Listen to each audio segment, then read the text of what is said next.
Pagi saudara-saudari semua. Hari ini kita sampai di kitab 1 Tawarik pasal 2 yang disampaikan oleh Pastor Jason. 1 Tawarik ditulis oleh Ezra, yang ditulis untuk para umat yang kembali dari pembuangan, dan mereka kembali dari pembuangan satu pengorbanan yang besar.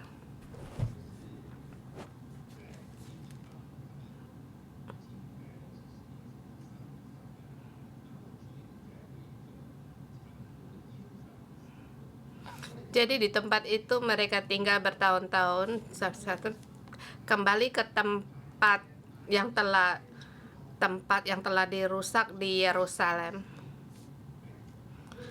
Hatinya sangat mencintai Tuhan, tetapi di dalam hati juga ada pertanyaan dan juga pemberontakan.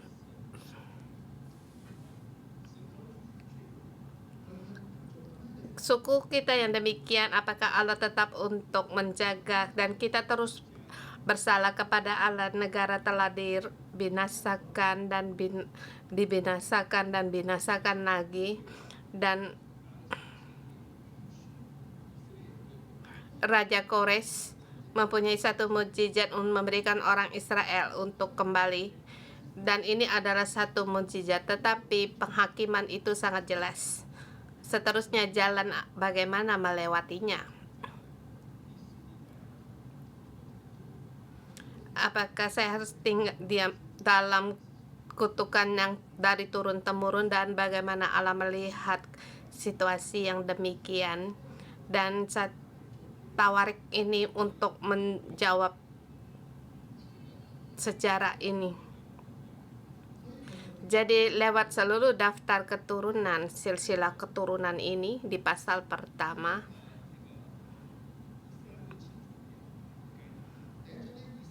jelas konsep penjelasan dari Ezra pada permukaan yang gelap gulita. Allah bekerja untuk memulihkan, dan Allah menciptakan Adam untuk memulihkan, tetapi pada saat hati manusia pada semuanya memikirkan yang jahat, maka air bah pun datang dan Allah memilih Nuh. Allah terus membuat penebusan keselamatan dan terus berjalan. Abraham dipilih oleh Allah. Dari Adam sampai Nuh sampai pada Abraham, kemudian sampai pada Israel. Dan hari ini kita melihat dari Israel, keturunan dari Israel, perkembangannya, dan melihat bagaimana sampai pada garis Daud. Saya memberikan tema seluruh bumi penuh dengan perzinaan, Allah tetap menyelamatkan. Dalam dunia pada perzinaan, bagaimana hal yang harus diperbuat? Manusia berdosa harus membayar harga. Tapi walaupun seluruh bumi mereka berzina, tetapi Allah di situ tetap memilih bejana untuk keselamatan.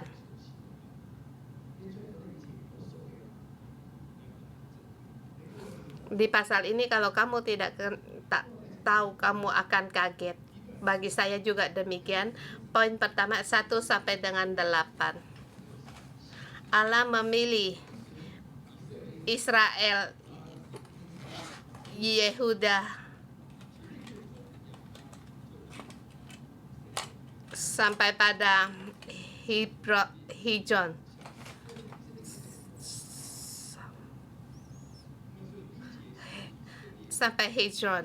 Jadi pertama inilah anak-anak Israel. Dari ayat ini dipanggil Israel. Yakub nama yang melambangkan dia orang yang lama. Dia mempunyai 4 istri, tetapi pilihan Allah dimulai dari nama Israel. Di sini ada 12 anak, dan di ayat ketiga sampai pada Yehuda. Pada saat kita membaca, kita yang harus membaca di tempat yang dipertegaskan. Dan nama yang dipertegaskan seperti ayat 3 dikatakan, yaitu di ayat pertama 12 anak. Ini bukan poin yang pertama, poin yang utama. Kita lihat di ayat ketiga, anak-anak Yehuda yaitu Onan dan Sela, 3 orang yang lahir dari dia, dari anak perempuan Sua, perempuan Kanaan itu. Yehuda mempunyai anak, tetapi dia mengistrikan orang Kanaan, jadi tidak berkenan pada kehendak Allah. Jadi dia mengonsepkan untuk menjelaskan perkara ini. Kemudian anak sulung Yehuda adalah jahat di mata Tuhan, maka ia membunuhnya.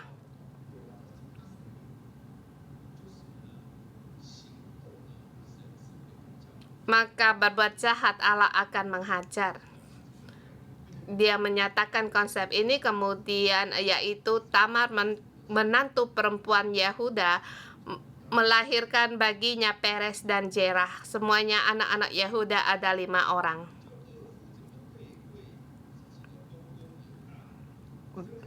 Bagaimana menantunya bisa melahirkan anak untuk mertuanya, yaitu Yehuda? Di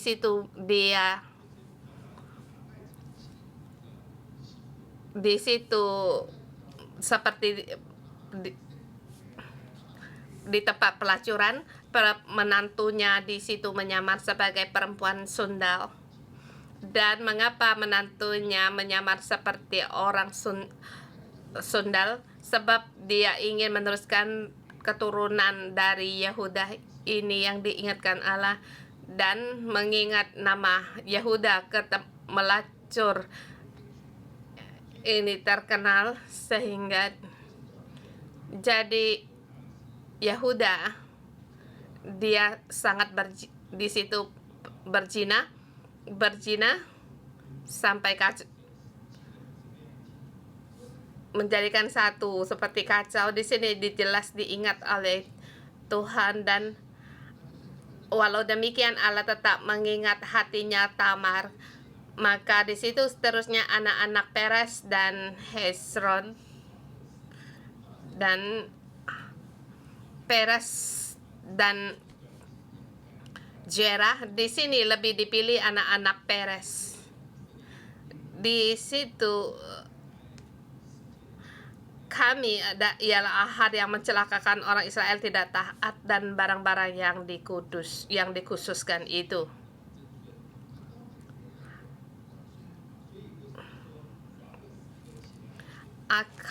Akon yaitu anak dari cucunya dari Jerah. Jadi Allah memilih, di sini memilih dari garisnya Peres, dan di sini memilih Hezron.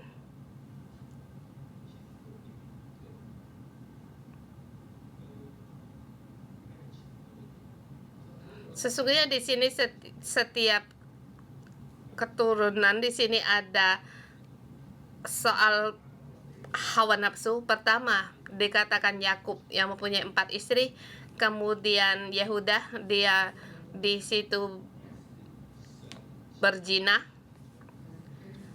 dan Allah tetap menuluskan keselamatannya. Kita lihat di poin yang kedua.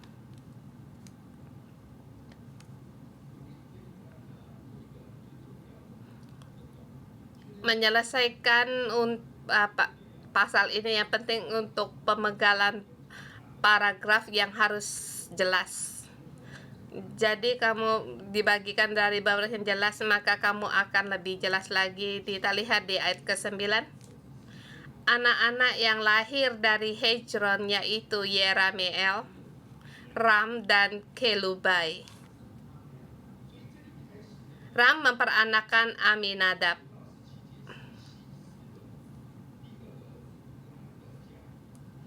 Jadi ayat 9 dan 10 adalah anaknya Hezron, yaitu Ram, sampai dengan 17.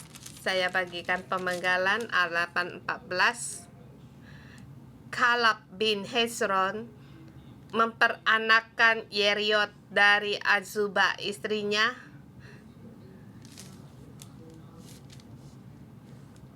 dan inilah anak dari ayat 18 sampai 20. Kalab bin Hezron adalah anak yang ketiga. Seperti dikatakan di ayat ke-9 tadi, yaitu Kelubai. Ayat paragraf ke-21 dikatakan Hezron menghampiri anak perempuan Makhir. Kemudian di situ tentang Abia.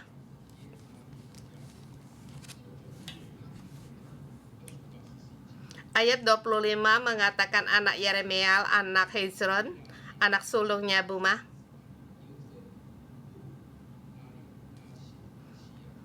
Di ayat 25 dikatakan anak-anak Yeremiel, anak sulung Hezron adalah Ram, anak sulung Buma, Orange, Ozem, dan Ahia. Di poin yang ke-6,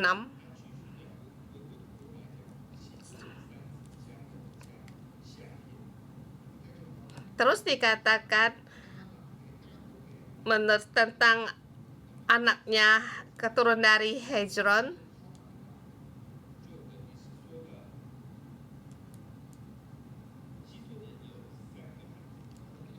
Hezron sama artinya mempunyai 3 orang anak. Pertama mengatakan anak yang kedua, kemudian menyatakan anak yang ketiga, setengah dari anak yang ketiga, kemudian baru menyatakan dia sendiri, kemudian menyatakan anak sulungnya, kemudian anak yang ketiga yang berikutnya. Di sini kamu harus memenggalkan paragraf dengan jelas, baru bisa melihat dengan jelas. Poin yang kedua, ayat 9 sampai dengan 17. Anak-anak dari keturunan Hezron, poinnya di sini yaitu Allah memilih Daud. Yang harus kita perhatikan di ayat 16 dan 17. Anak perempuannya bernama Abigail, melahirkan Amasa, dan ayah Amasa yaitu Yetar orang Ismail itu.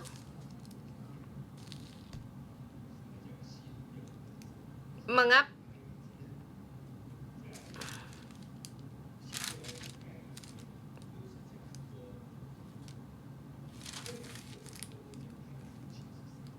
dalam kebiasaan Ibrani kebanyakan menyatakan siapa ayahnya.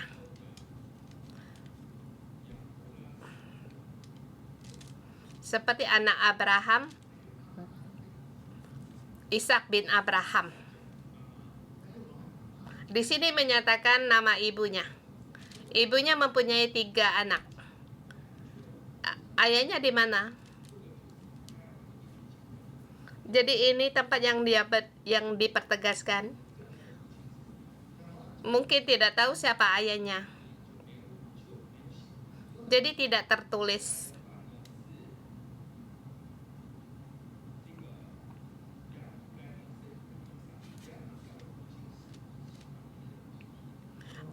Abigail melahirkan Amasa, dan Amasa yaitu Yetar orang Ismail itu. Ayat 17. Di sini penulisan ada kesepakatan, di sini menuliskan Abigail melahirkan Amasa. Dia di sini tidak menuliskan nama ayahnya. Nama ayah malah terbalik ditulisnya, yaitu ayah Amasa yaitu Yeter orang Ismail. Dia diperanakan dari Yetar. Di kitab Samuel 17 ayat 25 dikatakan Amasa adalah anak darah, Yithalak anak.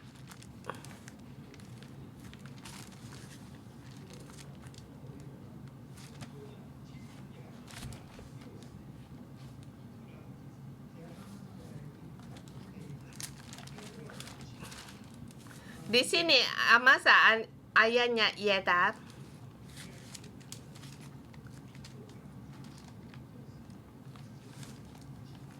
Jadi di sini nama yang ayah dia yang sesungguhnya.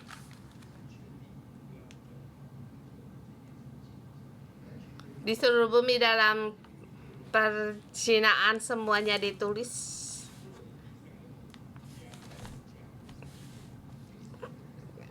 Anak yang ketiga dari Hezron yaitu keturunan dari Kaleb.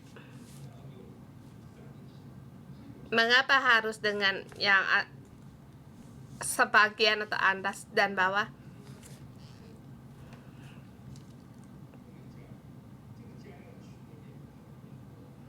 Di sini Kaleb mempunyai 2 orang istri.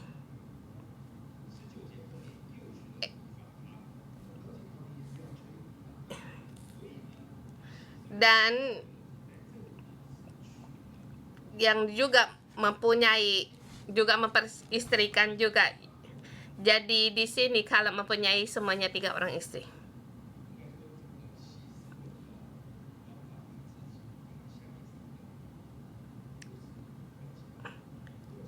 Hezron bisa dilihat selain dirinya sendiri bersama 3 anaknya juga sangatlah kacau balau. Jadi Kaleb di sini ditulis 3 anak. Kaleb memperistrikan 3 orang istri, dan juga di belakang dia mempunyai juga gundik.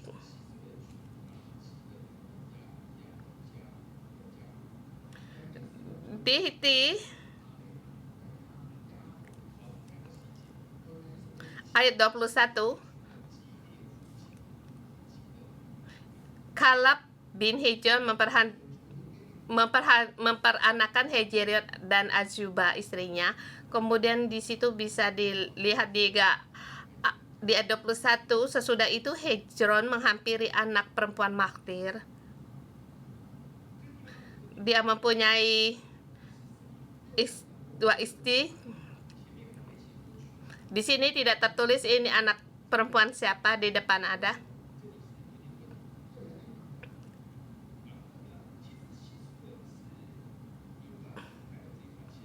Hezron adalah garis dari keturunan Yehuda. Dia memperistrikan siapapun anak-anaknya termasuk garis keturunan dari Yehuda.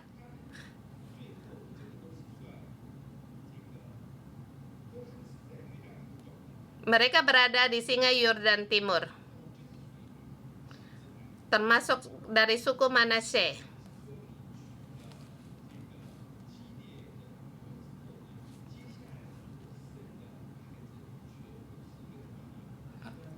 Jadi dikatakan setelah mempersihkan perempuan dari Gilead, anak-anak yang dilahirkan itu mengikuti ibunya.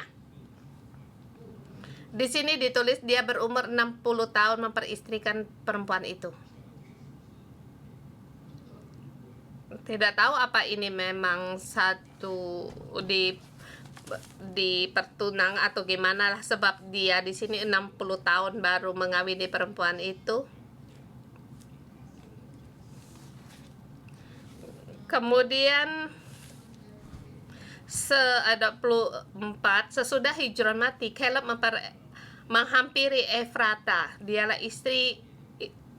adalah istri Hezron ayahnya. Di sini ada orang yang bernama Kaleb Efrata dan istrinya ada yang bernama Abiga. Ada orang yang mungkin 1 orang.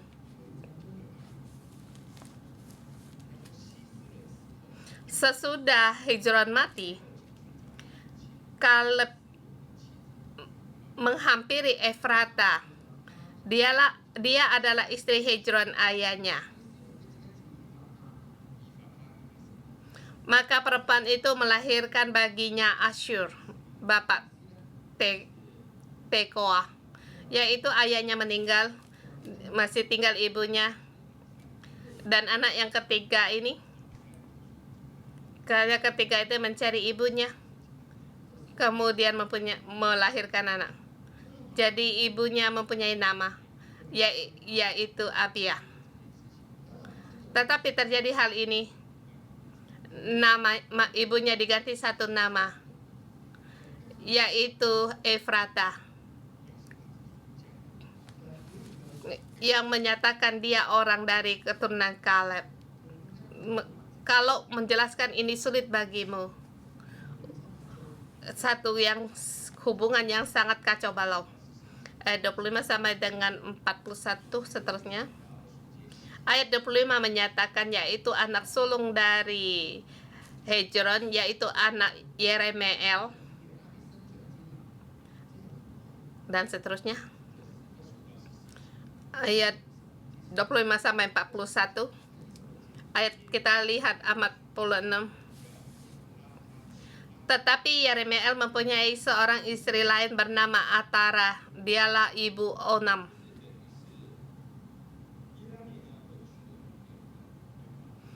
Jadi Yeremeel mempunyai dua orang istri.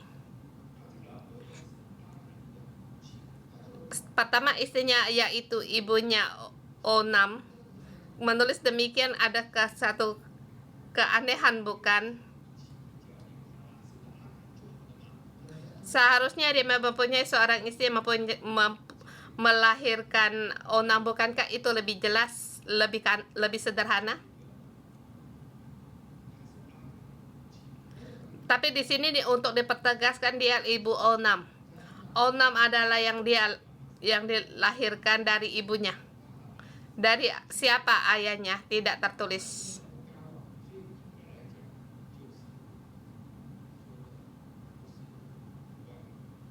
Ada kemungkinan ini yaitu anak orang lain.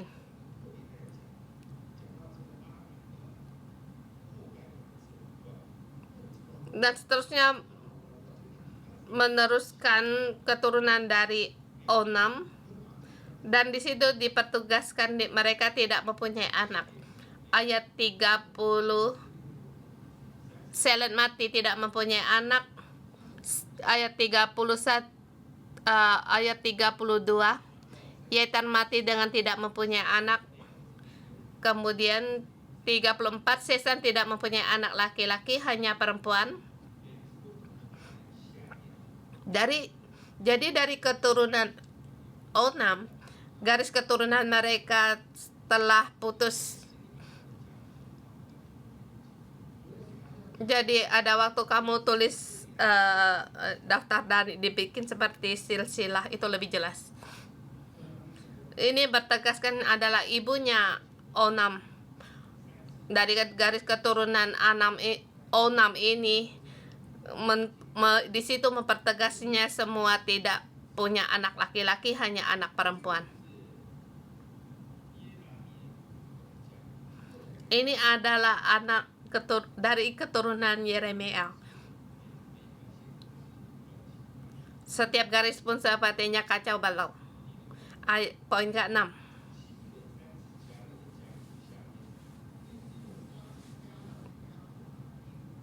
Di sini keturunan dari Kaleb. Seperti Kaleb terus seperti ada kacau balau. Yosua, Kaleb, apakah itu juga Kaleb ini? Ada orang yang ngangguk, ada orang yang geleng-geleng kepala. Mungkin saya berpikir bukan kali, tapi iya. Ayat 42. Keturunan Kaleb, adik Yeremeel, yaitu Mesa, anak sulungnya bapak Jif, dan anak-anak Maresa, bapak Hebron.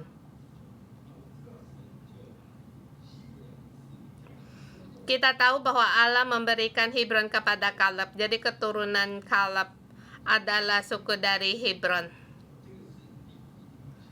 Ini garis yang pertama. Yang kedua, 49. Anak perempuan Saaf.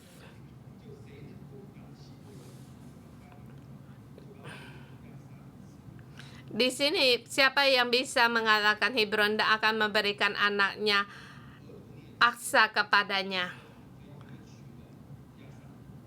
Jadi Otoniel menang, jadi memberikan Aksa kepada Otoniel. Waktu membaca Hakim-Hakim ada satu pertanyaan. Sebab kitab Hakim-Hakim 1 pertama sesudah kematian, setelah Yosua mati. Yosua dengan Kaleb adalah seorang yang satu generasi. Mereka bersama 12 pengintai. Salah satunya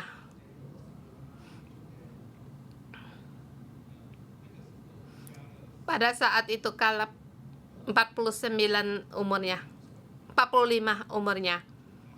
Setelah menggambarkan 40 tahun, 85 tahun. Yosua juga sudah tua.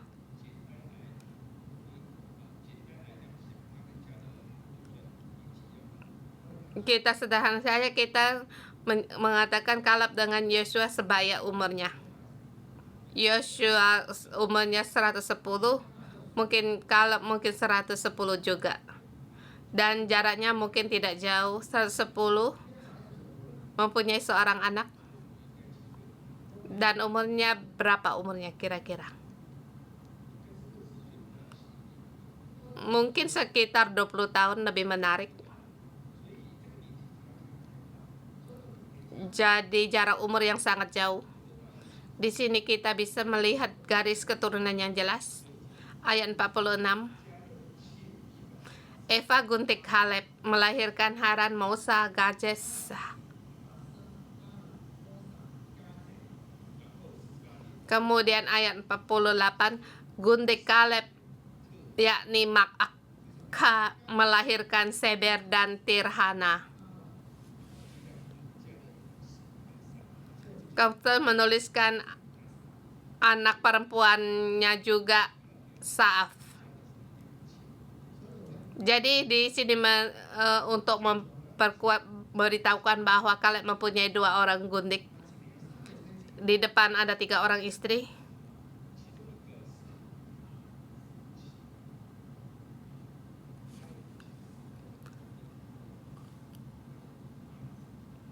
Salah satunya yaitu setelah ayahnya meninggal, anak yang dilahirkan dengan ibunya yang kedua, istri ayahnya yang kedua.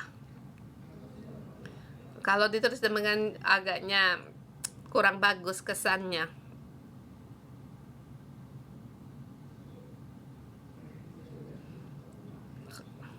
Jadi ini Isra untuk mempertegaskan bahwa di seluruh bumi seperti perzinaan yang sangat serius.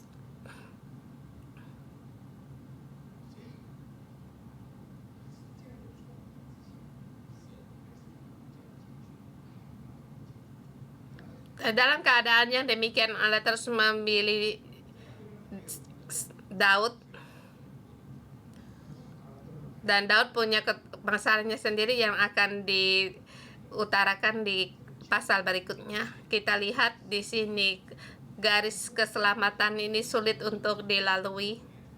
Kita sulit mengatakan siapa yang lebih baik. Jadi memilih siapa? Seperti di sini 50 langkah kurang 100 langkah. Jadi tidak ada seorang pun yang benar di bumi ini. Tidak ada. Tapi pilihan Allah, rencana keselamatannya tidak pernah berubah. Kita lihat dari keturunan Daud juga demikian. Tetapi Allah terus memilih dan memberikan keselamatannya. Sini untuk menanggapi saat-saat mereka kembali dari pembuangan. Iya, memang nenek moyang kita sangat penuh dengan permasalahan dari Adam dan terus berjalan mereka penuh satu persatu. Aku hitungkan bagi kalian dan kembali menyalakan merincikan garis keturunan dengan jelas. Sesungguhnya kita pun sama buruknya. Nenek moyang kita pun demikian, dan kita sendiri pun tidak baik seberapapun.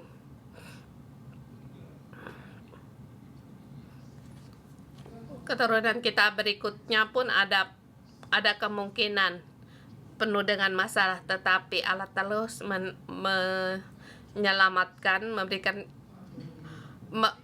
berdosa itu akan menghadapi penghukuman. Jadi anaknya Yahuda mereka berbuat jahat di hadapan Tuhan Allah, membunuh mereka. Siapa yang mempunyai istri dan gundik, Allah pun melihat.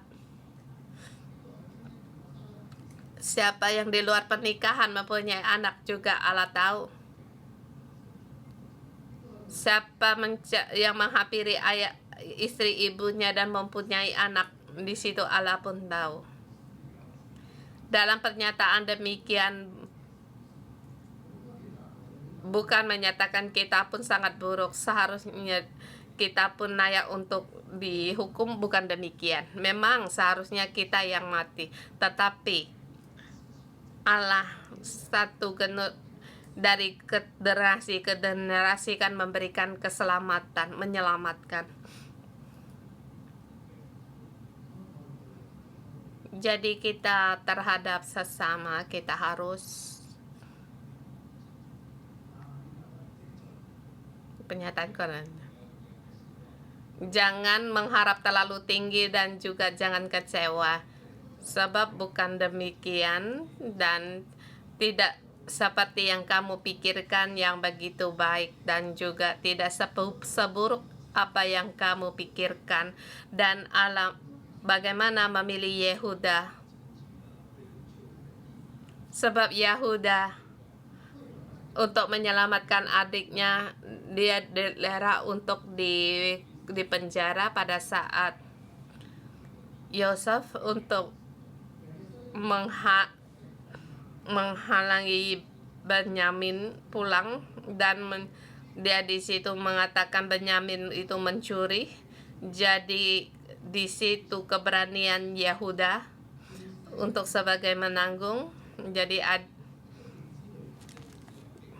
Jadi dalam kesalahan situ dia mempertanggung, dia harus dipenjara. Jadi saya bersedia dipenjara mewakili adik saya, mewakili adik untuk dihukum.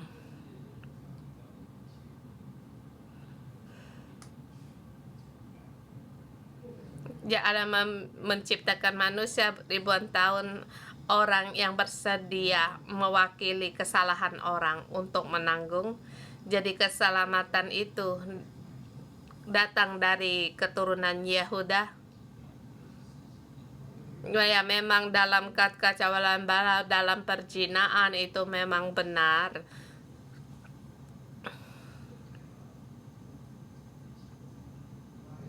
Tapi dalam akhlak manusia yang buruk ini, Allah melihat kebaikan hati manusia dan juga memilih Yehuda.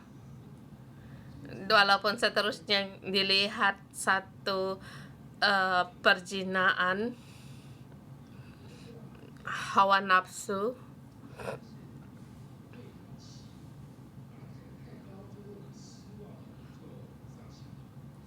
Jadi jangan kita melihat seseorang terlalu tinggi, maka membuatkan kamu kecewa dan akhirnya kamu mengecewakan kamu. Sebab manusia melihat penampilannya, bukan melihat hati semua orang. Jadi kita jangan melihat dia terlalu tinggi, Maka kalau demikian kamu akan semakin kecewa, dan jangan terlalu negatif. Tidak ada satu orang yang baik dalam dunia yang gelap. Keadaan manusia itu tetap ada, sebab manusia ada di tengah-tengahnya. Manusia, Allah akan melindungi. Jadi jangan kecewa dan jangan berharap terlalu tinggi. Yang harus kita rindukan yaitu Allah yang terus membimbing. Jadi kita harus seperti orang yang pulang dari pembuangan, dan terhadap orang pun kita bisa kecewa, tetapi Allah tidak pernah kecewa dan terus memberikan keselamatan dan membimbing. Jadi Allah terus akan menuntun kita. Mohon Tuhan untuk menolong kita.